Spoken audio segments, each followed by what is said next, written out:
pretending. You're just pretending. And Mama erased the boost.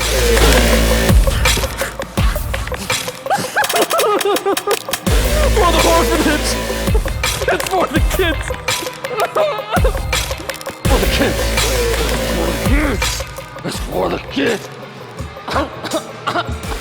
Feel so good. I broke my back. Watch out, watch out. Spinal.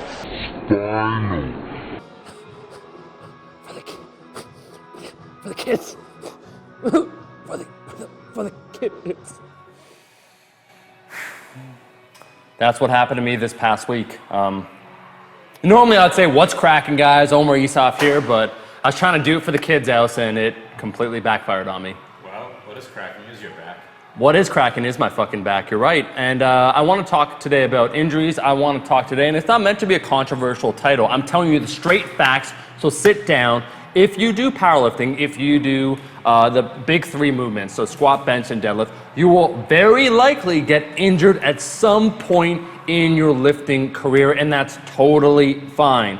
So when I make that title, I mean it, but I want to talk about why this occurs, what can we do about it, and really provide some solutions. Because there's a recent study, I think it was released May 14th or middle of May, so just a few weeks ago, that came out taking a look at Swedish powerlifters, those that did the classic lifts. They were sub-elite, which means they didn't quite have elite numbers, but they still had good, respectable numbers. Anyways, they surveyed about 100 of them, so the sample size was pretty damn good. It even split between males and females, and guess what?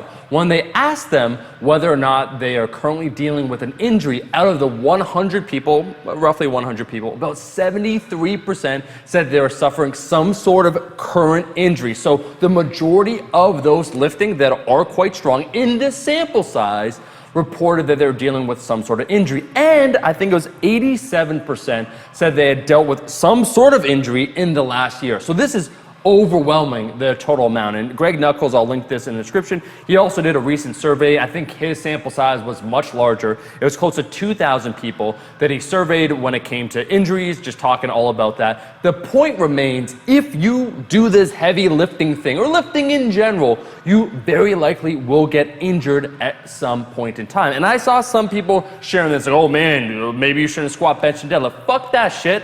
I'm not here to talk about that else. In fact, I'm going to say, if that's what your little heart desires, if you think that, the squat, bench, and deadlift is what brings you the most fulfillment, go ahead and do it. And hey, let's just spit some numbers right here. They've done previous studies taking a look at the injury rate per 1,000 hours of activity when it comes to lifting. And yeah, powerlifters are kind of right around where strongman competitors are, maybe a little bit less. But bodybuilders, is true, suffer fewer injuries.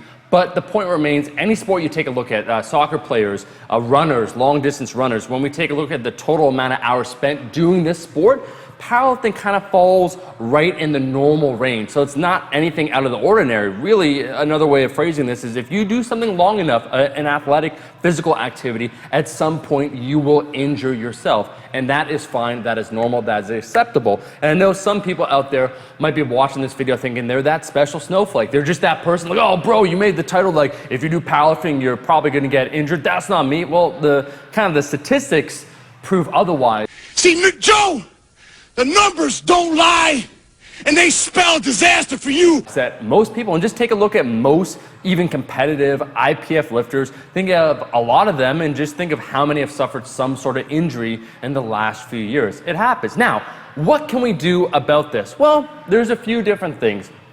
In the first place, intelligent training, having a good coach, proper technique are paramount, but even individuals that focus on those three major factors still suffer injuries.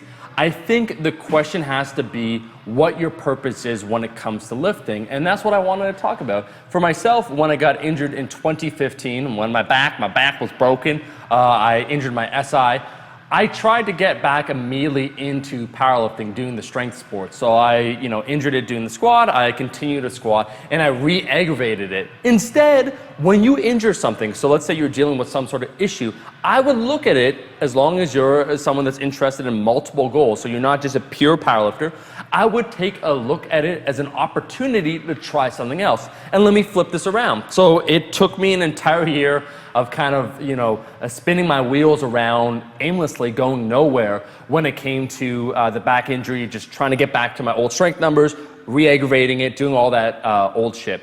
But then in 2016, I thought to myself, this isn't working. Let me think of another goal. And in that year, I decided to dedicate a whole lot of time to doing what I could do, and that was a lot of pull-ups. And as a result of that, my back grew tremendously. And so I think when you suffer some sort of injury, and it's not a question of if, it's when, what you do about it. So yes, be smart, seek treatment, try and figure out what's going on, but also shift gears a little bit. Hey, are you a little bit fluffy? Do you need to lose a little bit of weight? I've been there before, bro. Maybe it's time for you to start losing a little bit of weight. Are there areas of your body that you want to improve? Well, maybe it's time to do a specialization phase. For myself, knock on wood right now, nothing terrible has happened to me in quite some time when it comes to my body. But if something should happen, I'd figure out what I would need to bring up. So if I was to re-aggravate my back again, let's just say I'm out for like 6 months, can't really squat or deadlift, well, my upper body, Johnny upper body, reporting for duty. Oh, let's say, again, knock on wood, I hope it doesn't happen.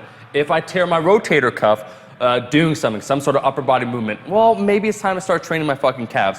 Whatever happens to you, there are always things that you can do. And so I think this kind of highlights the inevitability of some of this stuff occurring. And I wouldn't look at it negatively. I think anyone that does any sort of physical activity long enough will injure themselves at some point. So I'm here today to try and keep it positive, try and spread the message that we're out here, we're lifting, it's hot as hell in this room. Alice, how hot is it? I'm gonna die. There are multiple goals that you can have that you can move towards. The point is to keep moving forward. And I want to stress that. I just saw, I'm not going to name the name, I saw a few people sharing this study, being like, oh no, powerlifting, like maybe you shouldn't be doing that heavy lifting. And it kind of reminds me of the time, maybe 2011, a lot of you guys won't remember this, 2010.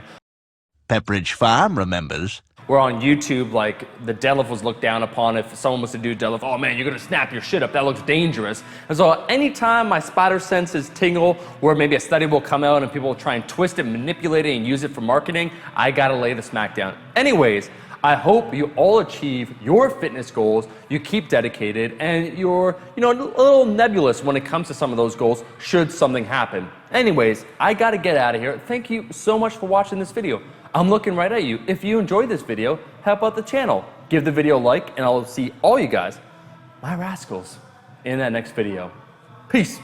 For the kids. For the kids. Eat your vegetables, eat your vegetables, eat your fucking vegetables.